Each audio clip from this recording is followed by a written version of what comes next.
Olá, pessoal, boa noite, boa sexta-feira a todos. Sejam todos bem-vindos à parceria TVD News 581 da Parabólica Digital e o Instituto Liberal. Hoje nós temos a honra e o prazer de receber o economista André Burger. Ele está substituindo o Lucas Berlanza, que o Lucas foi fazer uma viagem para os Estados Unidos, nos representar lá nos States.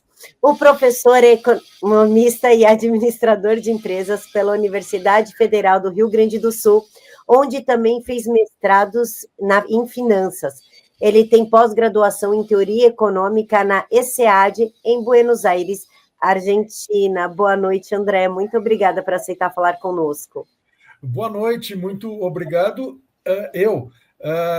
A Camila é sempre muito gentil, eu não tenho esse título de professor, mas ela me chama assim, eu fico muito honrado. Eu participei muito pouco da atividade docente logo que eu terminei meu mestrado, mas então André é mais fácil. André, eu queria começar com o senhor, já que vamos falar de economia, com um artigo escrito justamente pelo senhor no Instituto Liberal. Eu sempre indico aqui o site do Instituto Liberal para que as pessoas fiquem informadas, sem viés, sem desinformação, sem fake news, sem lados, né? Apenas pela informação. E o senhor escreveu um artigo sobre o elefante branco da Amazônia. Lula decidiu promover a COP30 em Belém, onde há os piores índices de saneamento básico do país, e para isso gastará cifras bilionárias. O senhor pode falar um pouquinho, por gentileza, a respeito da COP30 e desses gastos desenfreados do governo? Então, o que me motivou a escrever esse artigo é justamente a história que nós temos no Brasil de fazer elefantes brancos. Né? Não é só de hoje, a gente vê Brasília já nos anos 60, foi um elefante branco que depois se ficou pagando com inflação durante décadas. Né? Brasília hoje é uma cidade consolidada e tal, mas na sua origem era um elefante branco, não era vazia, e não se teve dinheiro para construí-la e teve que se endividar o país, todos nós, para construir Brasília. Mais recentemente, a gente viu isso acontecer na Copa do Mundo, né, da Dilma, em 2014, quando também não se tinha dinheiro e se saiu fazendo, reformando, muitas vezes do zero, estádios que depois não foram usados, como o estádio de Manaus, que parece que hoje em dia acontece uma vez por ano um evento regional lá do folclore. A mesma coisa o estádio de Brasília. Enfim, se faz coisas, se fazem obras, se gasta dinheiro de impostos que poderiam ser utilizados em coisas muito mais nobres, como educação, saúde, segurança, e são jogados fora. Temos também o exemplo no Rio de Janeiro das Olimpíadas. Quem passa pelo Polo Olímpico, ali perto de Jacarepaguá, Barra da Tijuca, vai ver que aquilo está completamente abandonado. É dinheiro que saiu dos nossos bolsos via impostos e hoje não serve absolutamente para nada. Assim, está caindo aos pedaços. E, de forma muito semelhante, está se fazendo agora para um evento que o Brasil não deveria receber, que é o COP30, né, que é a agenda da ONU em relação a questões ambientais, vai reunir diversos países. Alguns falam que esse evento, esse encontro, estará bastante esvaziado, porque os Estados Unidos já disseram que não vão participar, a China também não vai participar, que são os grandes ofensores das questões ambientais no planeta. E depois a escolha da cidade de Belém. Ok, ela é relevante por ser a porta, né, da Amazônia, mas, ao mesmo tempo, é uma cidade com terríveis problemas, começando pela falta de capacidade de receber as 50 mil pessoas que está previstas que se hospedem na cidade. Não tem hotel para tudo isso. Então, claro, o governo vai construir hotéis com o dinheiro de quem? Você já sabe, dos impostos, né? Falam de conservação, de meio ambiente, mas para acontecer a COP lá, estão se fazendo estradas, ampliando, que cortam cortam a selva amazônica. Então, assim, é algo muito mais para show, para fazer com que este governo mostre suas boas intenções, mas na prática vai custar dinheiro público, né, que na verdade são nossos, vai custar tempo, e certamente, como na Copa do Mundo, como nas Olimpíadas, vai deixar um legado para a cidade de obras não terminadas, de obras que poderiam não ter sido feitas e, consequentemente, ter poupado esse dinheiro para o bolso de cada um. Então, esse é o tema aí do elefante branco da Amazônia, já que antigamente falaram aí que com as queimadas que tinham girafas na Amazônia, eu proponho, então, o elefante branco da Amazônia, que é isso que estará sendo feito para receber a COP 30 na cidade de Belém do Pará, que, diga-se de passagem, em vez de gastar em criar hotéis, fazer hotéis e novos acessos à cidade, poderia ser gasto no saneamento público de Belém, que é uma das capitais brasileiras menos assistidas por esgoto, por exemplo, né, que é abaixo de 30%, ou seja, é uma das piores capitais brasileiras, num dos estados piores em termos de saneamento público no Brasil.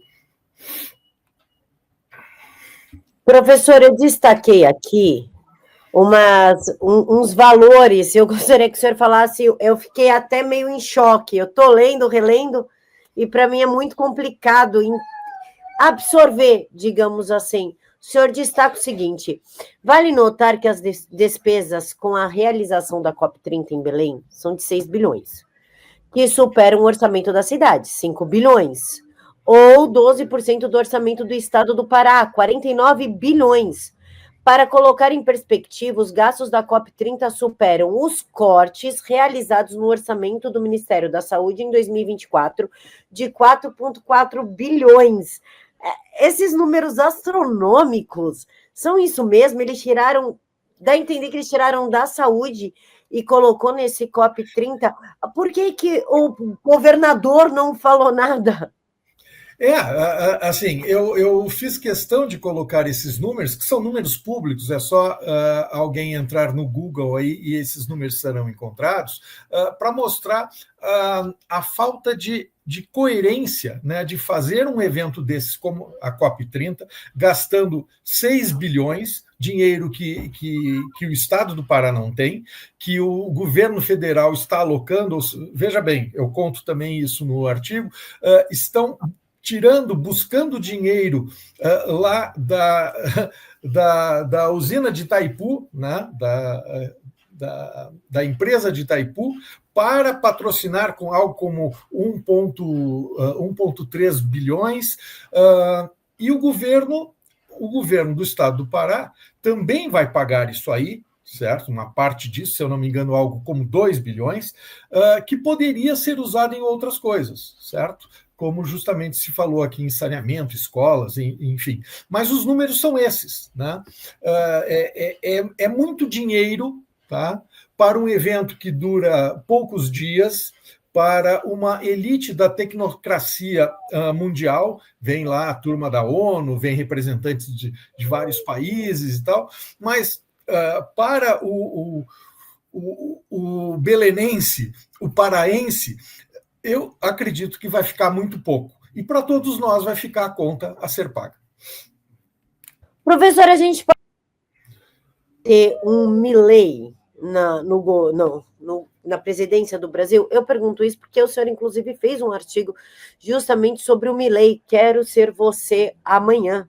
A Argentina tem uma história paralela à do Brasil. Muitas vezes os movimentos políticos do país vizinho, apenas mais tarde, ocorrerão aqui. Será que esse mais tarde chega em 2026, com esse caos econômico que nós estamos passando? O senhor, como economista, pode falar como seria bom, ou se não seria bom, não sei, eu sou ignorante nesse assunto, ter um Milei na presidência, e se seria possível, pelo tamanho do Brasil, ter um Milei? Então, eu fico muito confortável de falar isso, porque eu estudei na mesma escola na Argentina que o Milei estudou. Eu sou mais velho que o Milei, mas fomos contemporâneos, né, na ESEAD, onde eu fiz uma pós-graduação, e tivemos o mesmo professor de uma das cadeiras, que é o Alberto Benegas Lynch, que é citado por Milei como o seu guru, né? E o Benegas Lynch é um dos grandes defensores das ideias liberais. Ele montou essa escola ESEAD com o objetivo de formar pessoas em economia, administração e direito com uma visão liberal. Bom, eu estou contando isso para justificar que, para nós, a Argentina sempre teve um efeito que a gente chamou muitas vezes de efeito Orloff. O que acontece na Argentina tende depois a acontecer no Brasil. A Argentina se tornou independente antes do Brasil, a Argentina liberou a escravidão antes do Brasil, a Argentina é uma república antes do Brasil ser república. A Argentina nunca foi império, por exemplo. Não estou aqui criticando o império, só estou dizendo que houve movimentos na Argentina políticos e econômicos que antecederam o que veio depois a acontecer no Brasil. Então, vendo o bom resultado, e que eu acredito que se mantenha na Argentina, das políticas do Milei de tornar a economia argentina mais livre, né? E desde que eu escrevi esse artigo para cá, a situação melhorou mais ainda, a inflação baixou mais. A última medida da inflação, que foi do mês de maio, apresentou 1,5%, coisa que não acontecia há mais de 10 anos na Argentina. O fato do governo argentino ter, em muito poucos meses de Milei e sua equipe ter equilibrado as contas, ou seja, como qualquer boa dona de casa, o governo argentino passou a gastar menos do que arrecada, ou seja, né, como uma dona de casa que não pode estar sempre no cheque especial, sempre ficar devendo no supermercado, a Argentina também fez esse dever, ou seja, esse dever de casa. Passou a gastar menos do que arrecada.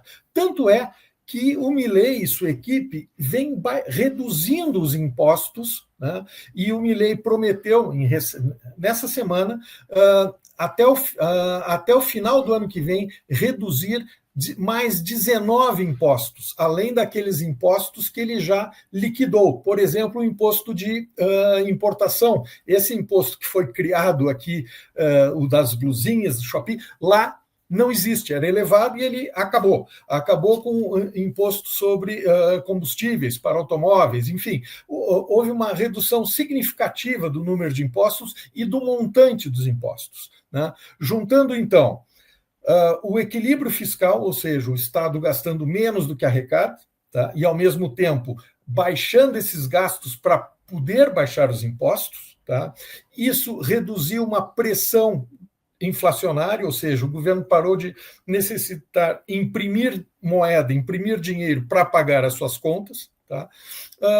E de uma estabilidade. A Argentina estava entre os países mais inseguros, né, segurança pública, nos últimos anos, e Milei e sua equipe conseguiu reduzir isso sensivelmente. Ao mesmo tempo, a miséria, a pobreza na Argentina, que tinha superado no governo anterior de Alberto Fernandes 50%, hoje em dia não estou dizendo que isso é bom, mas já reduziu de mais de 50% para menos de 35%.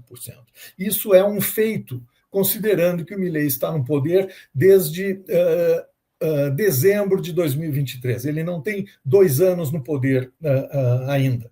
Então, o que eu considero é que, se essas boas notícias das políticas públicas, políticas econômicas do governo Milei, de tornar o Estado argentino menor, de alguma forma faz a cabeça de políticos brasileiros, e que a gente possa ter isso por aqui, né? Uma história muito interessante é da Aerolíneas Argentinas, que é a companhia aérea estatal na Argentina, basicamente a única que existe lá, que tem um histórico de prejuízo.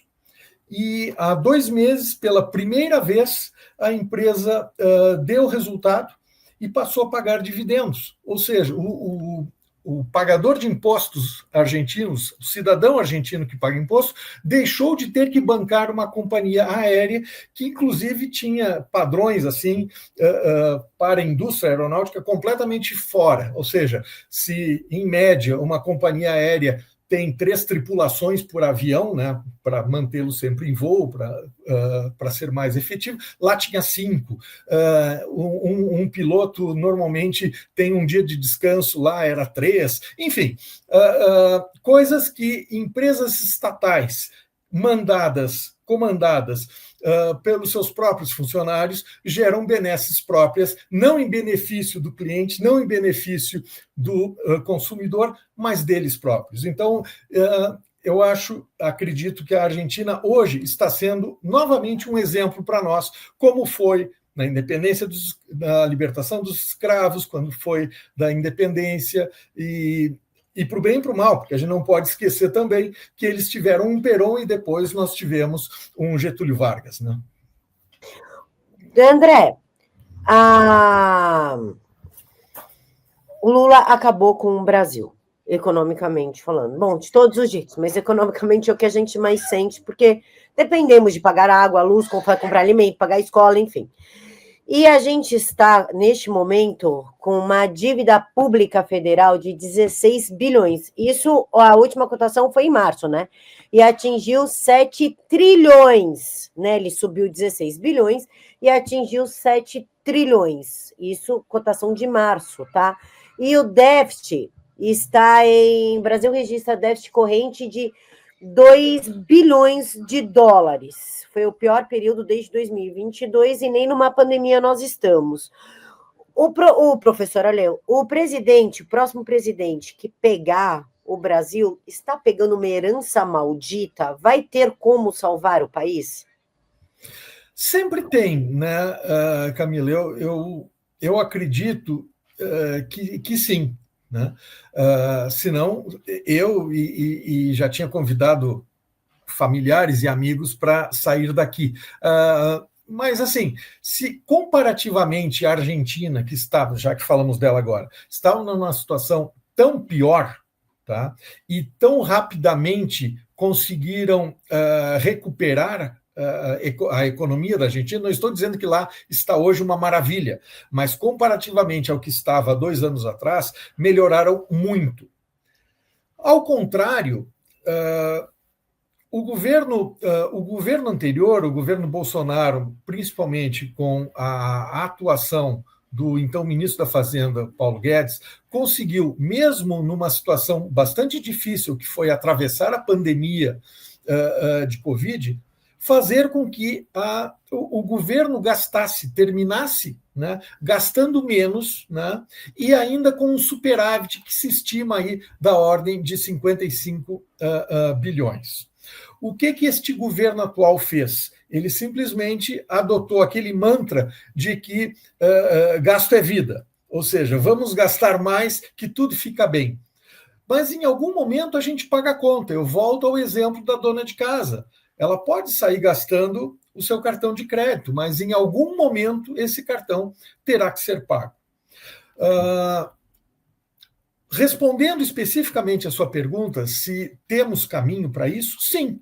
O próprio Paulo Guedes mostrou que um pouco, nem é demais, um pouco de conservadorismo, um pouco de contenção no gasto público, a gente consegue reverter essa tendência de gastar-se mais e ter esses déficits que você demonstrou. Tá? Mesmo, né, de novo, mesmo num período conturbado que foi o da Covid, depois a guerra da Ucrânia, né, se conseguiu reduzir o gasto público, se reduziu no governo Bolsonaro o número de funcionários públicos, tá? As empresas estatais passaram a dar resultado positivo, passaram a ter lucro. E por que isso é importante? Porque, no momento, como essas empresas têm como dono o governo federal, se elas têm prejuízo, quem tem que pagar para elas manterem-se em funcionamento, quem tem que cobrir esse prejuízo é o Tesouro, que, por sua vez, tem recursos a partir dos nossos impostos. Então, é saudável para a economia e para os nossos bolsos que as empresas públicas tenham resultados positivos, que elas sejam lucrativas. De outra forma, é mais um dreno sobre o gasto governamental. Então, respondendo a sua pergunta, eu efetivamente acredito que sim, e não precisa de muita coisa. O governo anterior, ele não fez grandes privatizações que podem ser feitas, e tem muita fonte de dinheiro que pode ser obtido vendendo uma quantidade muito grande do patrimônio das empresas estatais, do governo federal, além de conter gastos, né, com ONGs, com movimentos sociais e tal, que o governo atual está perseguindo. André, partindo do colapso econômico que o Brasil está entrando, né? Inclusive falam até que não vai ter dinheiro para pagar aposentados em 2027, que a coisa vai ficar um pouquinho mais caótica do que nós estamos vendo. Eu gostaria da sua opinião pessoal a respeito de um artigo que acabou de sair na IFSUEST, que eu peguei agora, sobre gastos com bobagens, como, por exemplo, R$708 mil com medalhas, moedas comemorativas e canetas, que servem de lembrança para o fomento contínuo de boas práticas. Se houvesse cortes dessas bobajadas promovidas pela Câmara, pelo Senado, pelo Supremo, nós estaríamos financeiramente melhor ou não, porque nós temos uma pessoa que gosta de gastar dinheiro público no poder? Não, respondendo objetivamente, sim. Tá? Eu vejo esses gastos que, se a gente olhar, eles nem são tão grandes, né? Gastar com medalhas, com coisas assim, mas é mais ou menos como cada um de nós que faz a assinatura, a assinatura do Netflix, a assinatura da Prime, da Amazon, aí depois você tem o Clube do Livro, enfim, é fácil a gente ter uma série de despesas. Quantos de nós não temos, ou nós mesmos, pagamos academia e não vamos? Ou temos amigos que pagam academia há mais de ano e nunca apareceram lá? Isso é ótimo para essas academias. O que eu estou querendo dizer com isso? Que sim, todas essas são gotinhas, pequenos drenos que tiram o dinheiro dos nossos impostos para isso. E também cuidar disso se cria uma disciplina fiscal, ou seja, faz sentido esse tipo de gasto? Faz sentido, né? Que essa semana se discutiu, coitada daquela família que perdeu a menina lá na Indonésia, se eu não me engano, num vulcão, e não tinha dinheiro para trazê-la de volta, tentou buscar recursos com a Embaixada Brasileira, que diz que isso era responsabilidade individual, e de fato é. Mas uma família dessas fica indignada quando a gente usa dinheiro público, dinheiro de cada um de nós através dos impostos, para trazer uma condenada do Peru, né, que é a mulher do ex-presidente que foi condenada, ela ia ser presa por 15 anos, né, na Lava Jato do Peru, a Odebrecht estava envolvida, e o governo brasileiro pega o avião presidencial, vai lá, busca essa senhora para cá. A que custo? A gente não sabe, porque a Força Aérea decretou 5 anos de sigilo sobre essa informação. Mas eu me compadeço justamente dessa família que vê esse movimento de quem não tem nada a ver com o Brasil, aliás, é alguém que era condenado, né, de um valor significativo para trazê-lo e não podia pagar lá o translado do corpo dessa menina nessa tragédia. Então, esses pequenos gastos somando, né, dá um gasto grande, assim como as contas da Janja, né, que se a gente olhar com o total do orçamento da União, não é muito, mas faz sentido essa senhora ficar viajando, ela vai antes para as viagens do Lula, fazer não sei o quê, não faz sentido nenhum, porque cada vez que ela viaja, leva mais umas 10, 12 pessoas juntas. Então, você tem toda a razão, Camila. A soma desses gastos, né, se tornam valores significativos que poderiam ser usados em coisas muito mais interessantes. Por falar em coisas interessantes, professor, gostaria também de falar um pouquinho sobre o campo, sobre o agro, que é um inimigo do Lula, né? O Lula se colocou contra inimigo do agro, querendo sobressaltar aí o MST, arroz do MST, que não alimentaria nem o meu bairro, quanto mais o Brasil inteiro. O senhor escreveu A Vingança de Godin, o Brasil que nasceu no campo. Inclusive, eu acho que tem um cigarro com esse nome, né? Godin. Não, eu nunca fumei, tá? Mas eu acredito que existe um cigarro chamado Godin Garan. Isso, esse mesmo, não tem nada a ver. Não tem nada a ver, não tem nada a ver. Eugênio Godin, e é uma homenagem que eu faço nesse artigo a ele, e na verdade é um agradecimento ao campo, tá? Como você mencionou. O Eugênio Godin, um engenheiro, ele viveu por 100 anos, faleceu há uns 40 anos atrás, e ao longo da vida inteira, ele é considerado um dos primeiros economistas brasileiros, mesmo com formação em engenharia. Aliás, tem uma piadinha que diz que os bons economistas do Brasil fizeram engenharia, né? O Godin é um bom exemplo, o Mário Henrique Simonsen é outro exemplo. Deve ter outros também. Mas, enfim, ao longo da vida do Godin, ele sempre foi alguém que defendeu que o Brasil deveria se dedicar àquilo que sabe e tem condições de fazer melhor, que é o campo, que é o agronegócio, né? E o título desse artigo é A Vingança de Godin, o Brasil que nasceu no campo, justamente porque, ao longo da história, o Godin combateu muito, assim, tem discussões infinitas, né? Dele com representantes da Fiesp, por exemplo, que sempre viram que o Brasil deveria se desenvolver com a indústria. Para isso, buscaram subsídios no BNDES, aliás, o BNDES foi criado para isso, né? Ou se atraiu multinacionais, como o Juscelino Kubitschek fez para atrair as montadoras, pensando que isso ia desenvolver o Brasil. Quando o Godin defendia que não, o Brasil se desenvolverá usando aquilo que ele tem de melhor, que é justamente o campo, a nossa vastidão de área plantável, a quantidade de sol que nós temos e a quantidade de água.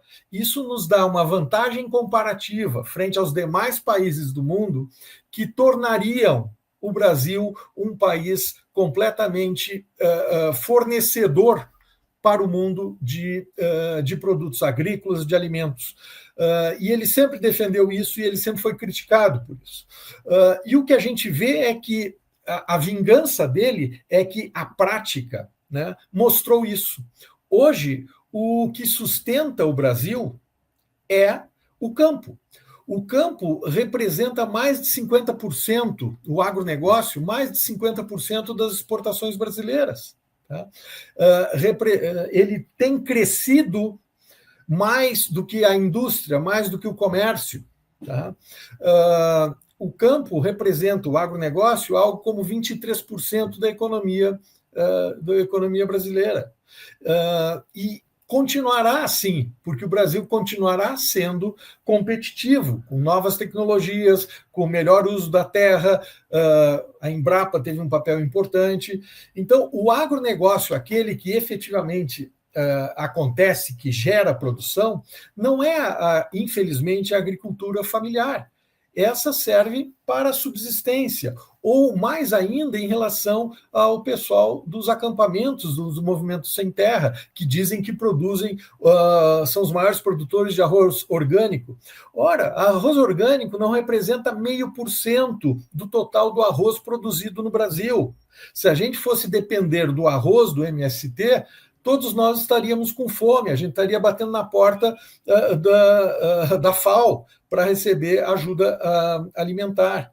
Então, esse artigo, A Vingança do Budan, é justamente um reconhecimento de quem teve a capacidade há mais de 40 anos, mas é que ele faleceu há algo como 40 anos, de que o Brasil se desenvolverá e se desenvolve através do agronegócio. O agronegócio é fundamental para o Brasil. Inclusive, professor, eu queria destacar aqui um trecho do seu artigo, que é o seguinte: em 2023, o setor agropecuário representou 24% do PIB brasileiro, segundo a CPA/USP. Nas exportações, o agro respondeu por mais de 50% de tudo que o país vendeu ao mundo. O PIB atual do agronegócio brasileiro, em torno de 600 bilhões de dólares, supera o PIB total de países inteiros, como vizinha Argentina. Trata-se de um setor que não apenas gera superávit comercial robusto, mas também sustenta o real, alivia as contas públicas e reduz a vulnerabilidade externa do país. É o Brasil competitivo, não o Brasil dependente do BNDES. E foi o agro que nos salvou durante a pandemia. Foi ele que manteve o Brasil funcionando.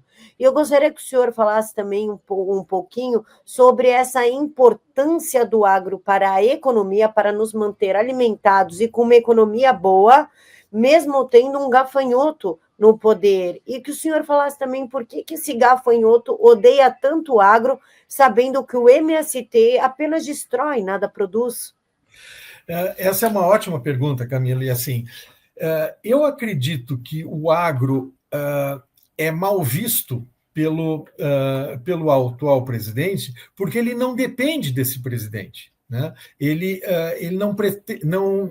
não necessita dessas políticas que o governo atual quer ter para controlar as pessoas. Né? O governo atual gosta de ser o pai dos pobres, ou seja, eu quero manter pessoas pobres porque assim eu vou dar alguma coisa para elas e elas me agradecerão, e como se agradece um político votando nele.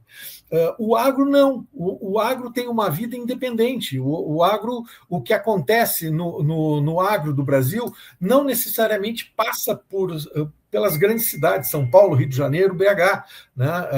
O que acontece no Brasil profundo do agronegócio independe disso. Tá? E como tu falaste bem, o Brasil soube superar muito bem a Covid justamente por termos um agro que não foi fechado. As pessoas continuaram plantando, as árvores continuaram crescendo das florestas, o gado continuou comendo, enquanto aqui a indústria estava fechada, o comércio estava fechado por determinação legal. Mas as vaquinhas continuaram comendo, as vaquinhas continuaram dando leite, o trigo, o milho, a soja continuaram crescendo. Enfim, o agro continuou e, com isso, ele manteve o país. André, agora uma dúvida pessoal minha, não só minha, acho que de muita gente que nos assiste, mas uma dúvida, se o senhor puder falar, se não puder, tudo bem, sobre o IOF. Qual foi a importância da Câmara de ter derrubado essa história de IOF? O senhor pode explicar um pouquinho para a gente sobre isso? Eu sou uma completa ignorante, eu sou uma mula, eu sou uma besta sobre economia. E judicializaram o IOF. O que aconteceu? O senhor pode falar um pouquinho? Pois não. Eu não sou um especialista tributário, mas vou dar aqui fazer meu comentário em relação ao IOF. Tá?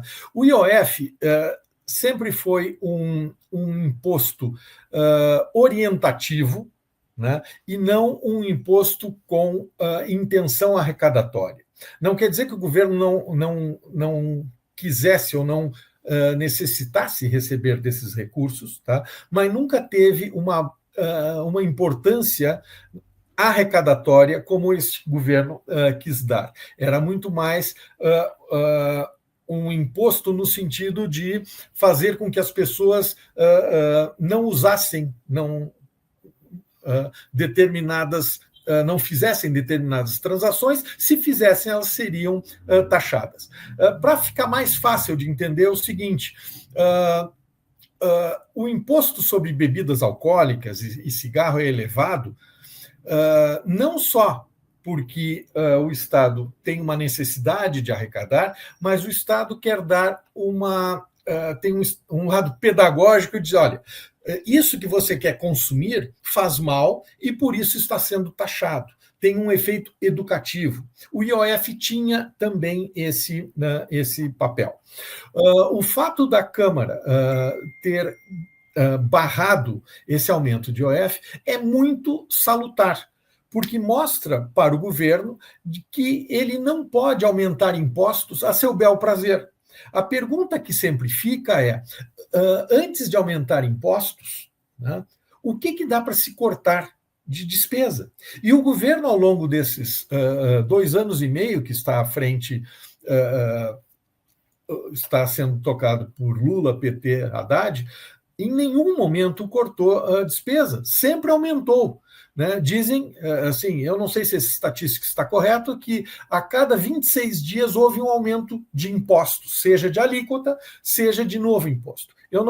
Isso está correndo aí nas redes sociais, eu não tenho certeza se isso é correto, mas, enfim, serve de motivo e de argumento para dizer, olha, em vez de ficar querendo tirar mais dinheiro do bolso do cidadão brasileiro, do pagador de impostos, cara, tenta aí baixar um pouco os teus gastos. Precisa gastar tanto assim?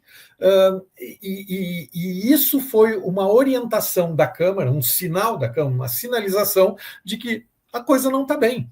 Para de gastar, porque senão você vai sempre perder as suas votações, os seus projetos aqui na Câmara, se esses projetos não atenderem o desejo dos deputados, que deveriam ou são o desejo da população. Professor, o senhor quase acertou. A cada 37 dias. 37 dias, enfim, é bastante. A cada 37 dias, a cada 37 dias ter um aumento de impostos ou criação de impostos. Gente, não só. Que bom que você está comentando isso, Camila, pelo seguinte: não só é um absurdo, porque significa que todos nós estamos pagando mais, mas olha o que significa do ponto de vista de incerteza para quem quer planejar a sua vida, a sua empresa, seu negócio. Vem cá, eu começo com um negócio tendo que pagar X, 2 meses depois já tem X mais 2, e assim vai. Né? É impressionante, é impressionante. Isso gera uma insegurança institucional e jurídica que faz com que empresários não tirem projetos da gaveta, né? Não invistam, assim, não sei o que vem por aí. Se vem mais imposto, eu não vou querer participar. E principalmente investidores estrangeiros que dizem, olha, será que vale a pena investir no Brasil, onde aumentam impostos, grosso modo, mensalmente? Ou vamos lá para a Argentina, que eles estão fazendo um trabalho muito sério de reduzir impostos, reduzir gastos do governo, e com isso sobra mais no bolso de cada um. Professor, antes da gente falar do nosso momento cultural, com um livro maravilhoso que o senhor trouxe, eu gostaria que o senhor comentasse uma frase muito frequente nos QI 83, eu acabei de lembrar dessa frase, nos QI 83 que tem nas redes sociais, que falam assim, ó, e daí que a gasolina subiu o preço? Eu não como gasolina. O senhor poderia comentar? Será que é de comentar, Camilo? Porque é tão óbvio isso aí. Eu não como gasolina. Meu carro come gasolina, minha moto come gasolina, mas, de certa forma, quando eu compro banana, a banana veio de caminhão que usa ou gasolina ou diesel até o supermercado aqui do lado de casa. né? Então, eu não como diretamente gasolina, mas o alimento que eu consumo, de alguma forma, para vir, se for a soja, lá do Cerrado até aqui, o peixe do mar até aqui, a banana, a alface, o que seja, ela usou gasolina, ela usou petróleo, ela usou diesel, né? Ou seja, é impossível num país do tamanho do Brasil, onde as pessoas se locomovem à base de petróleo, não ter isso nos seus custos. Então, é de uma bobagem tão grande. Equivale, se me permite, Camila, aquilo que eu também ouvi, ou se ouviu há algum pouco tempo, quando o dólar deu aquele salto, eu disse, mas eu não uso dólar, eu não consumo em dólar. Tá bom, mas quanto do que você usa, consome no dia a dia, tem um componente que é importado. E qualquer coisa que é importada é pago em dólar. Então, o dólar sim vai afetar a sua vida também, como combustível, como a gasolina. Eu quero pedir desculpa para os QI 83, na verdade, isso é QI 80. Por isso que, ultimamente, é muito melhor dar um computador na mão de um chimpanzé do que na mão de um analfabeto funcional brasileiro. O negócio é difícil, professor. Professor, o nosso momento cultural agora, porque a livraria do Instituto Liberal está com promoções ótimas que versam entre a grande maioria, entre 34% e 41%, livraria institutoliberal.com.br. Eu gostaria que o senhor mostrasse o livro que o senhor nos trouxe hoje e falasse sobre ele. Pois não. Tem muitos livros bons aí nessa fotinho que você mostrou. Já vi que tem coisas muito boas, como o livro Burocracia, do Mises. É fantástico para a gente entender um pouco como funciona a tecnocracia, como funciona a burocracia estatal. Tem um que foi tradução minha, que eu gosto muito, que, obviamente, senão não teria traduzido, que é O Indivíduo, Estado e Economia, que é a tradução do Man, Economy and State, do Rothbard, que é a obra-prima dele, é um livro de 1.200 páginas e tal, mas aí é para quem tem insônia, porque para lê-lo vai necessitar um bom tempo. Mas o que eu trouxe hoje é um outro livro editado pelo Instituto Liberal, que é Hayek no Brasil. Não sei se dá para ver aqui. Tá? Esse livro foi escrito, na verdade, organizado pelo Cândido Prunes, que é um amigo e também um intelectual de mão cheia, que ele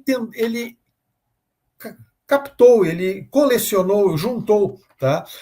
Artigos de jornal, artigos escritos especialmente sobre o período, sobre as vezes que o Hayek esteve no Brasil. O Hayek teve 3 vezes no Brasil, entre 77 e 81, todas elas a convite do empresário Henry Maxud, né, que era o dono da Hidroservice, também teve um hotel importante aqui em São Paulo. Por que esse livro é importante? Ele faz um resumo das ideias do Hayek. O Hayek foi convidado para dar uma série de palestras, e essas palestras, então, estão neste livro. E ele é importante porque uma das palestras, ele fala basicamente daquele seu livro que o tornou famoso, né, como um escritor, não só um economista, não só um filósofo político, mas como um escritor que foi um best-seller logo depois da Segunda Guerra, que foi Caminho da Servidão, perdão, que foi o Caminho da Servidão. Uma outra palestra dele também, que está nesse livro, é a desestatização do dinheiro. Tá? Ele escreveu um livro chamado, com este nome, que também é uma edição do Instituto Liberal, e é muito oportuno, porque justamente o Milei na Argentina, antes de fazer o que o mercado, que os jornalistas chamaram de dolarização, o que ele está fazendo é uma desestatização da moeda. Ou seja, as pessoas na Argentina já podem comercializar na moeda que quiser. Se o cara do restaurante, que eu vou pedir pedir um filé com fritas, tá? Aceita euros, eu vou pagar em euros, eu não tenho a obrigação de pagar em pesos. Tá?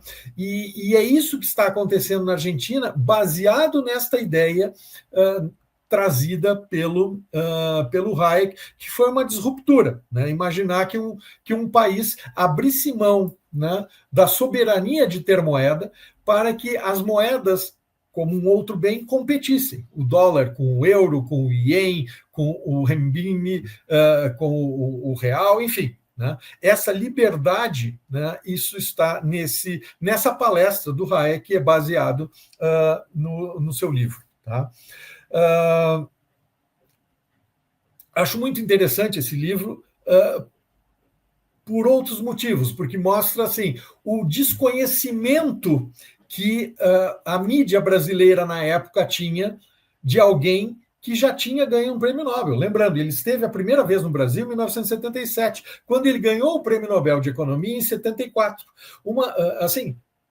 E tem artigos de jornal aqui que o Cândido recolheu que mostram assim, a completa ignorância de um prêmio Nobel no Brasil. Tanto que tem uma história muito interessante, que é o seguinte: o Maqsud, que o trouxe, o convidou, ele disponibilizava, e ele ia junto, o Hayek para dar palestras em universidades no Brasil. Né? Ele não trazia só para ele o Hayek. E uma das vezes ele ofereceu para a Universidade Federal do Rio Grande do Sul, da qual eu sou oriundo, uma palestra do Hayek. E a resposta foi: não sabemos quem é este senhor, muito obrigado. Na época existiam telegramas. Bom, o Maqsud pegou o avião dele, em vez de ir para a Universidade Federal do Rio Grande do Sul, foi para a Universidade Federal de Santa Maria, onde o Hayek deu uma palestra fantástica e, inclusive, ganhou o título, né, de doutor honoris causa pela Universidade Federal de Santa Maria. Quer dizer, ou seja, isso só comprova que não só os jornalistas brasileiros da época não sabiam quem era Hayek, mas mesmo os professores e dirigentes da Federal do Rio Grande do Sul não sabia quem ele era, né? Alguém que foi tão importante que, inclusive, ganhou um prêmio Nobel. Professor, no final do programa, eu e o na verdade o Lucas, né? Eu não, eu só coloco ali a gasolina no fogo. A gente faz um exercício de imaginação. Então eu pergunto ao senhor, já que o senhor falou do Hayek, o que o Hayek falaria se ele estivesse no Brasil hoje, se ele fosse jogado aqui dentro do Brasil e alguém falasse: Lula fez isso, isso, isso, está acontecendo isso, isso, isso. O que ele pensaria? De tudo que eu li de Hayek, Hayek era um otimista. Tá? Ele é um otimista, mas e que não acreditava em mudanças drásticas. Tá? Eu acredito que o Hayek, olhando a situação brasileira e a nossa história, tá, ele veria que nós temos condições de fazermos uma transição de um país menos livre, como é hoje, seja na economia, seja na liberdade de imprensa, né, a liberdade de expressão, que está muito tolhida, né, por todo esse movimento aí do Supremo Tribunal Federal, mas dadas nossas tradições, né, com vários liberais na nossa história, ele diria que nós temos um futuro promissor, desde que a gente comece, em algum momento, caminhar nesse sentido. Né? Que é a visão de um liberal. Quer dizer, a situação está ruim? Sim. Mas pode melhorar. Né? A Argentina, nossos vizinhos tão próximos aqui, estão mostrando exatamente isso. E o Hayek, pelo que eu o conheço das leituras que fiz, é alguém que veria com otimismo o nosso longo prazo, se as ideias, né, de liberdade, as ideias de rule of law, ou seja, Estado de Direito, fossem perseguidas. Né? É isso que eu imagino que ele comentaria. André, quero te agradecer pela participação. Eu amei, foi sensacional. Gostei muito. Não, obrigado, obrigado a vocês por me convidarem, foi uma satisfação participar, espero que tenha atendido aí as expectativas. Não, 100%, foi dinâmico, foi gostoso, eu adorei, mais uma vez, muito obrigada mesmo. Muito obrigado, Camila, até uma próxima vez, quem sabe se o Lucas viajar, eu estou aqui de novo. Obrigado. Pessoal, quero agradecer a participação de vocês, a audiência de vocês, desejar um excelente fim de semana, que Deus os abençoe, curta com a família e com responsabilidade. Tchau. Tchau, bom fim de semana.